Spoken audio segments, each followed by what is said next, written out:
Hi hello ನಮಸ್ಕಾರ ಸ್ನೇಹಿತರೆ, ಈ ಒಂದು ವಾರದ ಮಾರ್ಕೆಟಿಂಗ್ ಚಾನಲ್ಗೆ ಎಲ್ರಿಗೂ ಸ್ವಾಗತ. ಇವತ್ತಿನ ಒಂದು ವಿಡಿಯೋದಲ್ಲಿ ಇಂದಿನ ಒಂದು ತೊಗರಿ ಬೆಲೆ ಯಾವ ಬೆಲೆಗೆ ತಗೊಳ್ತಾ ಇದ್ದಾರೆ, ಎಷ್ಟು ಕ್ವಿಂಟಲ್ ಎಷ್ಟು ಪ್ರೈಸ್ ಇದೆ, ತೊಗರಿ ಬೆಲೆ ಏರಿಕೆ ಆಗಿದೆನಾ ಇಲ್ವಾ ಅನ್ನೋದನ್ನು ವಿಡಿಯೋದಲ್ಲಿ ಸಂಪೂರ್ಣವಾಗಿ ತಿಳಿಸ್ಕೊಡ್ತೀನಿ. ಸ್ಕಿಪ್ ಮಾಡಿದೆ ವಿಡಿಯೋನ ಕೊನೆ ತನಕ ನೋಡಿ. ಆ್ಯಂಡ್ ಯಾರ್ಯಾರು ನಮ್ಮ ಚಾನಲ್ನ ಫಸ್ಟ್ ಟೈಮ್ ನೋಡ್ತಾ ಇದ್ದರೆ ಪ್ಲೀಸ್ ಸಬ್ಸ್ಕ್ರೈಬ್ ಮಾಡಿ. ಆ್ಯಂಡ್ ಈ ಒಂದು ವಿಡಿಯೋಕ್ಕೆ 20 ಲೈಕ್ಸ್ ಎಕ್ಸ್ಪೆಕ್ಟ್ ಮಾಡ್ತಿದ್ದೀನಿ. ಆದಷ್ಟು ಬೇಗ ಎಲ್ಲರೂ ಲೈಕ್ ಮಾಡಿ. ಬನ್ನಿ ವಿಡಿಯೋನ ತಡ ಮಾಡದೆ ಶುರು ಮಾಡೋಣ. ಓಕೆ, ನೀವು ಆಲ್ರೆಡಿ ಒಂದು ತಮಿಳನ್ನ ನೋಡಿದ ಒಂದು ತೊಗರಿ ಬೆಳೆ ಏರಿಕೆ ಆಗಿದೆಯಾ ಇಲ್ವಾ ಅಂತ ಕೇಳಿದ್ರೆ ನಿಜವಾಗ್ಲೂ ಒಂದು ತೊಗರಿ ಬೆಳೆ ಇಳಿಕೆ ಆಗಿರುತ್ತೆ ಅಂತ ಹೇಳ್ಬೋದು. ಒಂದು ಪ್ರತಿಯೊಂದು ಜಿಲ್ಲೆಗಳ ಒಂದು ಚಾರ್ಟ್ ಮುಖಾಂತರ ಒಂದು ಯಾವ ಜಿಲ್ಲೆಯಲ್ಲಿ ಎಷ್ಟೆಷ್ಟು ಪ್ರೈಸ್ ಇದೆ, ಯಾವ ಜಿಲ್ಲೆಯಲ್ಲಿ ಎಷ್ಟೆಷ್ಟು ಪ್ರೈಸ್ ಇಳಿತಿದೆ ಅಂತ ಒಂದು ವಿಡಿಯೋದಲ್ಲಿ ಸಂಪೂರ್ಣವಾಗಿ ನೋಡೋಣ.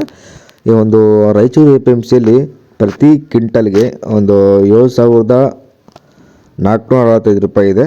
ಆ್ಯಂಡ್ ಅದೇ ರೀತಿ ಇದೊಂದು ವಿಜಯಪುರ ಜಿಲ್ಲೆಯಲ್ಲಿ ಪ್ರತಿ ಕ್ವಿಂಟಲ್ಗೆ 6,600 ರೂಪಾಯಿ ಇದೆ. ಆ್ಯಂಡ್ ಅದೇ ರೀತಿ ಇದೊಂದು ಚಿತ್ರದುರ್ಗ APMCಯಲ್ಲಿ ಪ್ರತಿ ಕ್ವಿಂಟಲ್ಗೆ ಒಂದು 6,118 ರೂಪಾಯಿ ಇದೆ. ಇದು ಆ್ಯಂಡ್ ಅದೇ ರೀತಿ ಇದೊಂದು ಕೊಟ್ಟೂರು APMCಯಲ್ಲಿ ಪ್ರತಿ ಕ್ವಿಂಟಲ್ಗೆ 6,020 ರೂಪಾಯಿ ಇದೆ. ಇದು ಕೂಡ ಇಳಿಕೆ ಆಗಿದೆ ಅಂತ ಹೇಳ್ಬೋದು. ಒಂದು ಪ್ರತಿಯೊಂದು ಜಿಲ್ಲೆಗಳ ಮುಖಾಂತರ ಒಂದು ಜಾಸ್ತಿ ಇಂದಿನ ದಿನ ಒಂದು ಫುಲ್ಲು ಅಂದರೆ ಇಳಿಕೆ ಆಗಿದೆ. ಆ್ಯಂಡ್ ಅದೇ ರೀತಿ ಇದೊಂದು ಹುಬ್ಬಳ್ಳಿ ಅಮರಗೋಳ APMCಯಲ್ಲಿ ಪ್ರತಿ ಕ್ವಿಂಟಲ್ಗೆ 5,056 ರೂಪಾಯಿ ಆಗಿದೆ. ಆ್ಯಂಡ್ ಅದೇ ರೀತಿ ಇದೊಂದು ಸಿಂಧನೂರು APMCಯಲ್ಲಿ ಪ್ರತಿ ಕ್ವಿಂಟಲ್ಗೆ 6,850 ರೂಪಾಯಿ ಇಳಿದಿದೆ. ಆ್ಯಂಡ್ ಅದೇ ರೀತಿ ಇದೊಂದು ಬಾಗಲಕೋಟೆ APMCಯಲ್ಲಿ ಪ್ರತಿ ಕ್ವಿಂಟಲ್ಗೆ 7,069 ರೂಪಾಯಿ ಆಗಿದೆ. ಆ್ಯಂಡ್ ಇದು ಪ್ರತಿಯೊಂದು ಜಿಲ್ಲೆಗಳ ಮುಖಾಂತರ ಒಂದು ಏರಿಕೆ ಆಗ್ತಾ ಇಲ್ಲ, ಇಲ್ಲಿ ಜಾಸ್ತಿ ಇಳಿಕೆ ಆಗ್ತಿದೆ. ರಾಯಚೂರು APMCಯಲ್ಲಿ ಮಾತ್ರ 700 ರೂಪಾಯಿ ಇದೆ. ಬಟ್ ಎಲ್ಲ ಡಿಸ್ಟ್ರಿಕ್ಗಳಲ್ಲಿ ನೋಡಿದ್ರೆ ತುಂಬಾ ಇಳಿಕೆ ಆಗಿದೆ ಅಂತ ಹೇಳ್ಬೋದು. ಇದು ಇಳಿಕೆ ಆಗ್ತಾ ಬರ್ತದೆ, ಬಟ್ ಜಾಸ್ತಿ ಆಗ್ತಾ ಇಲ್ಲ.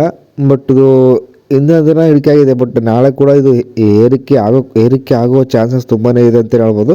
ಅಂದರೆ ಸರ್ಕಾರ ಬೆಂಬಲ 8,000 ರೂಪಾಯಿ ಇದೆ. 8,000 ಹೋಗೋ ಚಾನ್ಸಸ್ ತುಂಬಾ ಇದೆ ಅಂತಲೇ ಹೇಳ್ತೀನಿ. ಆ್ಯಂಡ್ ಈ ವಿಡಿಯೋ ನಿಮಗೆ ಹೆಲ್ಪ್ಫುಲ್ ಅನಿಸಿದೆ ಅಂತ ಅಂದ್ಕೊಂಡಿದ್ದೀನಿ. ಈ ವಿಡಿಯೋ ಇಲ್ಲಿಗೆ ಸ್ಟಾಪ್ ಮಾಡ್ತಿದ್ದೀನಿ. ಈ ವಿಡಿಯೋ ಇಷ್ಟ ಆದರೆ ಒಂದೊಂದು ಲೈಕ್ ಮಾಡಿ, ಶೇರ್ ಮಾಡಿ, ಕಮೆಂಟ್ ಮಾಡಿ. ನಿಮಗೆ ಮುಂದಿನ ಒಂದು ಯಾವ ಒಂದು ಬೆಳೆಗೆ ಮಾರ್ಕೆಟ್ ಪ್ರೈಸ್ ಬೆಳೆಗೆ ಒಂದು ದಿನ ಡೈಲಿ ವೀಡಿಯೋಸ್ ಮಾಡಾಕ್ತಾ ಇರ್ತೀನಿ. ಪ್ಲೀಸ್ ತಪ್ಪದೆ ಸಬ್ಸ್ಕ್ರೈಬ್ ಮಾಡಿ. Thank you.